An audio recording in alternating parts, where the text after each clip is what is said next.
ഞാൻ നേരത്തെ പറഞ്ഞു ജൂലൈ 2-ന് മുഖ്യമന്ത്രിയുടെ ഓഫീസ് ഇറക്കിയ പത്രക്കുറിപ്പ്. അതിൽ ഒരു വിവരവും ലഭിച്ചിട്ടില്ല എന്നാണ്. ഓഹരി വിൽപ്പന സംബന്ധിച്ച് അദാനി ഗ്രൂപ്പ് വീണ്ടും സർക്കാരിന് കത്ത് നൽകിയെന്നാണ് ഒടുവിൽ വന്ന വാർത്ത.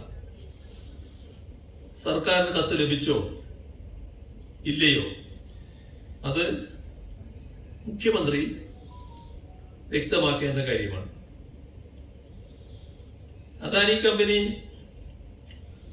സർക്കാരിന് വീണ്ടും കത്ത് നൽകിയതിലൂടെ ഓഹരി വിൽപ്പന സർക്കാരിന്റെ അനുമതി ലഭിച്ചാൽ മാത്രമേ സാധ്യമാകൂ എന്നത് അടിവരയിടുകയാണ്. സർക്കാരിന്റെ അനുമതിയില്ലാതെ ഓഹരി വിൽപ്പനക്കായി സെബിക്ക് നൽകിയ കത്ത് പിൻവലിക്കാൻ അദാനി കമ്പനി തയ്യാറായിട്ടില്ല. സർക്കാരിനെ വീണ്ടും സമീപിച്ച വിവരം സെബിയെ അറിയിക്കാനും അദാനി കമ്പനി തയ്യാറായിട്ടില്ല. ഇതിലെല്ലാം കമ്പനിയും സർക്കാരും തമ്മിലുള്ള ഒത്തുകളി ജനങ്ങൾ സംശയിച്ചാൽ തെറ്റില്ല. അടിയന്തരമായി വേണ്ടത് ഇക്കാര്യങ്ങളിലെല്ലാം സർക്കാർ വ്യക്തത വരുത്തലാണ്. സംസ്ഥാന താൽപര്യത്തിന് ദോഷകരമായ ഒരിടപാടാണ് നടക്കുന്നത്. ഏറ്റവും വലിയ പ്രത്യേകത സുതാര്യമായി നടക്കേണ്ട കാര്യങ്ങൾ എല്ലാം അതീവ രഹസ്യമായിട്ടാണ് നടക്കുന്നത്. തുറമുഖത്തിന്റെ വാണിജ്യാടിസ്ഥാനത്തുള്ള പ്രവർത്തനം ആരംഭിച്ച് 1 വർഷം പൂർത്തിയായാൽ 75% വരെ ഓഹരി കൈമാറാൻ അധികാരമുണ്ടെന്നും ഇതിനെല്ലാമുള്ള സർക്കാരിന്റെ അനുമതി നൽകണം എന്നുമാണ് കത്തിലുള്ളതെന്ന് മാധ്യമങ്ങൾ റിപ്പോർട്ട് ചെയ്തിട്ടുണ്ട്. അപ്പൊ അത് കാണിക്കുന്നത് എന്താ? ഓഹരി കൈമാറ്റം 49% മുകളിൽ പോകും എന്ന സൂചനയാണ്. ഓഹരി കൈമാറ്റം ഉടമസ്ഥാവകാശത്തിന്റെ മാറ്റമായി, ഓണർഷിപ്പ് ചേഞ്ച്. ആ രീതിയിൽ മുന്നോട്ട് പോവുകയാണ്. ഏത് സാഹചര്യത്തിലും കൺസെഷൻ അഗ്രിമെന്റിന്റെ 5.3 പരിശോധിച്ചാൽ അങ്ങനെ കഴിയില്ല എന്ന് വ്യക്തമാണ്. എന്നാൽ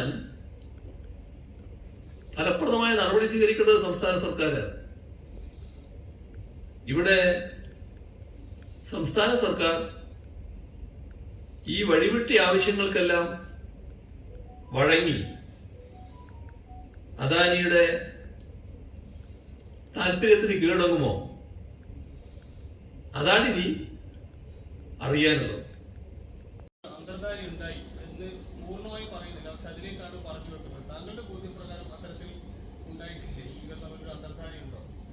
അല്ല, ഈ കാര്യങ്ങളില്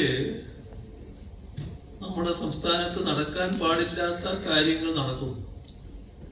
നിയമപരമായി നിർവഹിക്കേണ്ട ബാധ്യത നിർവഹിക്കുന്നില്ല. ആ ബാധ്യത നിർവഹിക്കാതെ തന്നെ അവരവരുടെ വഴിക്ക് മുന്നോട്ട് പോവുകയാണ്. അവിടെയാണ് പ്രസക്തമായൊരു ചോദ്യം വരുന്നത്. എങ്ങനെയാണ് ആ ധൈര്യം കിട്ടുന്നത്? ഒരു സംസ്ഥാന സർക്കാരിൻ്റെ മുൻകൂർ അനുമതി ആവശ്യമാണ് എന്ന് വ്യക്തമായി രേഖപ്പെടുത്തി വെച്ച കരാറുണ്ടായിരിക്കെ അതൊന്നും സാരമില്ല, ഞങ്ങൾ വിചാരിച്ചെടുത്ത് കാര്യം എത്തിക്കാൻ പറ്റും എന്ന ഒരു പ്രതീക്ഷ എങ്ങനെ ഈ കമ്പനിക്ക് ഉണ്ടാകും? അവിടെയാണ് മുഖ്യമന്ത്രിയുടെ പ്രത്യേക ഉത്തരവാദിത്വം വരുന്നത്. അപ്പൊ അതുകൊണ്ട് തന്നെ മുഖ്യമന്ത്രി അതിൽ വിശദീകരണം നൽകണം. ഇവിടെ ഒരു പ്രത്യേക സാഹചര്യമുണ്ട്. ഞാൻ പറഞ്ഞല്ലോ, പോർട്ട്, നിയമം, ധനം, മന്ത്രിസഭയിൽ പോകേണ്ട കാര്യങ്ങൾ വരുമ്പോൾ അത് കൈകാര്യം ചെയ്യേണ്ടത് മുഖ്യമന്ത്രി തന്നെ. എല്ലാം മുഖ്യമന്ത്രിയുടെ കയ്യിലാണുള്ളത്. അപ്പൊ എങ്ങനെ അത്തരം ഒരു സാഹചര്യം, പ്രത്യേക സാഹചര്യം കേരളത്തിൽ നിലനിൽക്കുമ്പോൾ ഈ പ്രത്യേക ധൈര്യം അദാനിക്കുണ്ടായി? അതാണ് സംശയം. രണ്ട് ചോദ്യങ്ങൾ ഒന്ന്, ഈ മൂന്ന് വകുപ്പുകളും ഒരാളിലേക്ക് വന്നത് നേരത്തെ ഇതുമായി ബന്ധപ്പെട്ടോ? രണ്ടാമത്, തെരഞ്ഞെടുപ്പിന് തൊട്ട് മുൻപ് അദാനി ഗ്രൂപ്പിന്റെ ഉന്നതരുമായി മുഖ്യമന്ത്രി അന്നത്തെ വി ഡി സതീശൻ ഒരു കൂടിക്കാഴ്ച മകാപുരത്ത് വെച്ച് നടത്തിയെന്ന രീതിയിൽ വ്യാപകമായ ചർച്ചയാണ്. അത് ഈ കരാറുമായി ഏതെങ്കിലും ബന്ധമുണ്ടെന്ന് താങ്കൾ? അല്ല, ഇതെല്ലാം ആളുകൾ സംശയിച്ചാൽ തെറ്റില്ലല്ലോ. അതല്ലേ നമ്മൾ കാണേണ്ടത്. വളരെ വ്യക്തമായ നിയമവിരുദ്ധ കാര്യങ്ങളാണല്ലോ നീങ്ങിയിട്ടുള്ളത്. അത് ഏതെങ്കിലും ഒരു കമ്പനി, ഇതുപോലൊരു പ്രധാനപ്പെട്ട കമ്പനി ഇത്രയും നിയമവിരുദ്ധമായ കാര്യങ്ങൾ ചെയ്യാൻ ധൈര്യപ്പെടുന്നു? ആ ധൈര്യം എവിടുന്ന് കിട്ടി? ആ ധൈര്യം എങ്ങനെ കിട്ടി എന്നുള്ളത് മുഖ്യമന്ത്രി തന്നെ വ്യക്തത വരുത്തണം. ബാക്കി കാര്യങ്ങൾ പുറത്തു വരുമല്ലോ മെല്ലെ മെല്ലെ. ആദ്യം സെബിയെ സമീപിച്ചത് സ്വാഭാവിക നടപടിയാണ്, മറ്റുള്ളതാണ് നടപടിക്രമം. അതിനുശേഷമാണ് ശരിയല്ല, അത് ശരിയല്ല. അതുകൊണ്ടാണല്ലോ സെബിയുടെ മുന്നിൽ ഇപ്പോ പരാതി ഞാൻ ഉന്നയിച്ചത്. അത് ശരിയല്ലാത്ത വാദഗതിയാണ്. അതൊക്കെ നമ്മെ തെറ്റിദ്ധരിപ്പിക്കാനുള്ള വഴി ശ്രമങ്ങളാണ്. ഒരു തരത്തിലും ശരിയായിട്ടുള്ള കാര്യമല്ല. അങ്ങ് മുഖ്യമന്ത്രി ആയിരിക്കുന്ന ഘട്ടങ്ങളിൽ ഏതെങ്കിലും തരത്തിൽ അദാനി കമ്പനിയുടെ ഭാഗത്തിൽ സമ്മർദ്ദങ്ങൾ ഉണ്ടായിട്ടുണ്ടോ? അങ്ങനെയാണെങ്കിൽ വല്ല കാര്യങ്ങളും നടന്നിട്ടുണ്ടോ? അല്ല, സമ്മർദ്ദങ്ങൾ ഉണ്ടായിട്ടുണ്ട്. അതിന് കീഴടങ്ങാത്തായിരിക്കാം ഒരു പക്ഷേ. അല്ല, കമ്പനിയുടെ താല്പര്യത്തിന് വേണ്ടിയുള്ള കാര്യങ്ങൾ നീക്കുമല്ലോ. ആ നീക്കങ്ങൾ നടന്നാൽ നമ്മുടെ താല്പര്യമല്ലേ നമ്മൾ നോക്കേണ്ടത്.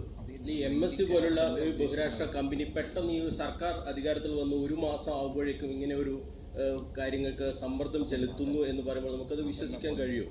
അവരങ്ങനെയല്ല. MSC അല്ല ഞാൻ ഇതിൽ കാണുന്നത്. MSC ഇതിന്റെ ഭാഗമായിട്ട് വരുന്നൊരു കമ്പനിയാണല്ലോ. അവരൊരു വലിയ ലോകത്തെ വലിയ കപ്പൽ കമ്പനികളിൽ ഒന്നാണ്. അവർ നേരത്തെ നമ്മുടെ പോർട്ടിൽ വന്നിട്ടുണ്ട്. അതിന്റെ മറ്റു വശങ്ങൾ വേറെയുണ്ട്. ആ ഒരു കമ്പനി ഇതിന്റെ ഉടമസ്ഥാവകാശത്തിൽ വന്നാൽ ഈ പോർട്ട് തന്നെ ഒരു മൊണോപ്പൊളി രീതിയിലേക്ക് പോകും. അത് മറ്റു കമ്പനികൾക്ക് വരുന്നതിന് അത്ര ഗുണകരമായിരിക്കില്ല. അതൊക്കെ അതിന്റെ ഡെവലപ്മെന്റിനെ ബാധിക്കുന്ന കാര്യം. അത് നേരത്തെ ഞാൻ പറഞ്ഞിട്ടുണ്ട്.